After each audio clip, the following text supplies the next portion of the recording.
Bonjour les enfants, bienvenue à l'atelier de français. Allez, bon travail!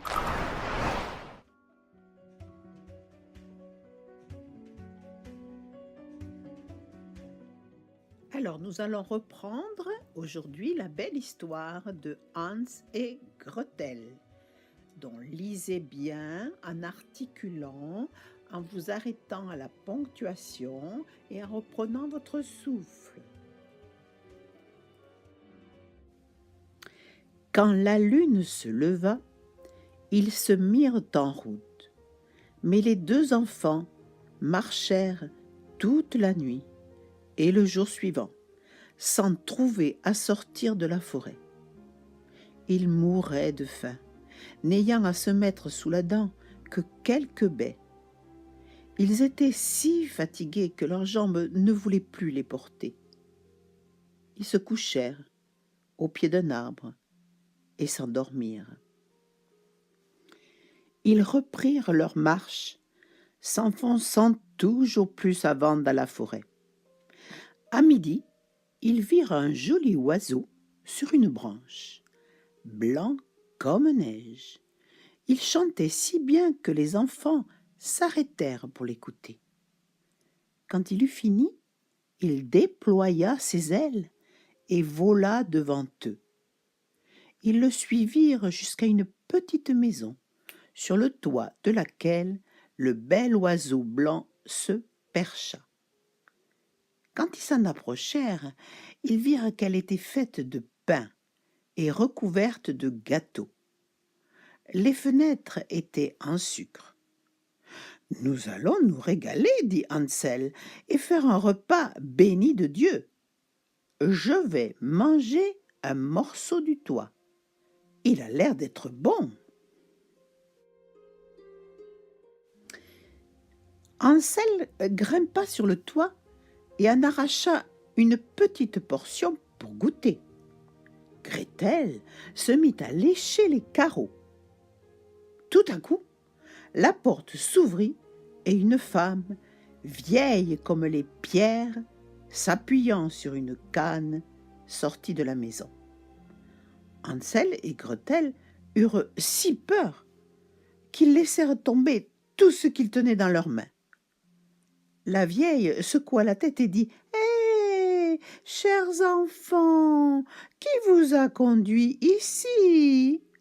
Entrez, venez chez moi, il ne vous sera fait aucun mal. » Elle les prit tous deux par la main et les fit entrer dans la maisonnette. Elle leur servit un bon repas, du lait et des beignets avec du sucre, des pommes et des noix. Elle prépara ensuite 2 petits lits. Hansel et Gretel s'y couchèrent. Ils se croyaient au paradis. Mais la gentillesse de la vieille femme n'était qu'apparente. En réalité, c'était une méchante sorcière qui n'avait construit la maison de pain que pour attirer les enfants. Quand elle en prenait un, elle le tuait, le faisait cuire et le mangeait. Pour elle, c'était alors jour de fête.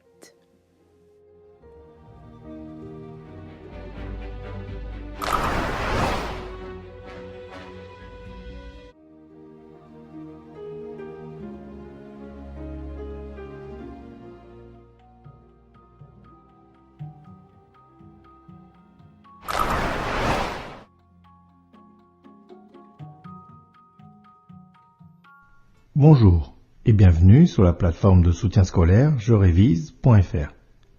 Aujourd'hui, dans cette leçon, je vais t'apprendre ce que sont les synonymes. Qu'est-ce qu'un synonyme?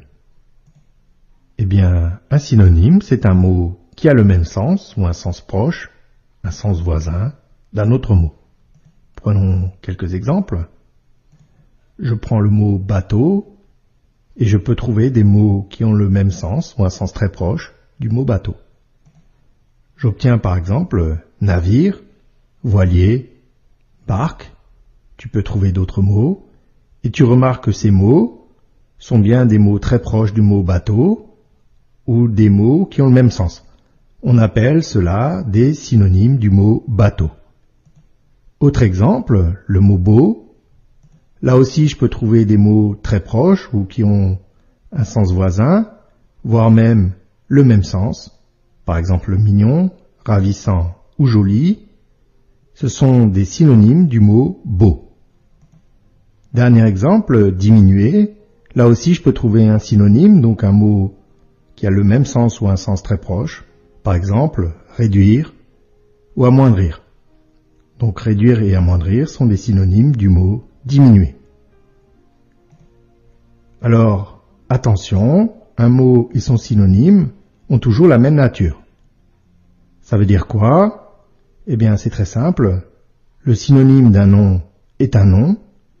Le synonyme d'un adjectif est un adjectif.